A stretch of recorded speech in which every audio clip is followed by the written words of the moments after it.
আজকের গল্পটা একটু ভিন্ন রকম।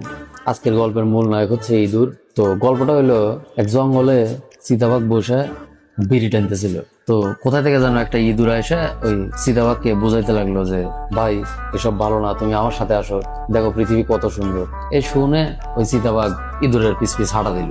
একটু পরে তারা আরেকটা হাতিকে দেখতে পাইলো, ওই হাতি ওইখানে মদ খাচ্ছিল। এই দূর আবার হাতিকেও বুঝাতে লাগলো যে, ভাই তোমরা এসব খাও না, আমার সাথে আসো, দেখো পৃথিবী কত সুন্দর। তো হাতিও ইঁদুরের পিছ পিছ হাঁটা দিল। আবার একটু পরে দেখা হলো একটা শিয়ালের সাথে। তো শিয়ালকে ইঁদুর বুঝাইতে লাগলো যে, ভাই এসব ভালো না, তুমি আমার সাথে আসো, দেখো পৃথিবী কত সুন্দর। শিয়াল বললো কি, এই কথা শোনা মাত্র ঠাস করে একটা কানে থাপ্পড় লাগা দিল ইঁদুরে। তো এই দেখে হাতি আর বাঘ বললো যে, কিরে ভাই ওকে মারলা কেন, ও তো ভালো কথাই বলছে, এগুলো তো ভালো না। তো শিয়াল বললো যে, ভাই তোমরা কিছুই জানো না, এই শালার ইঁদুর প্রতিদিন ওর গর্তে বসে গাঁজা খায় আর বাইরে সবাইকে দেশ দেখায়। তো আমার মনে হয় আমরা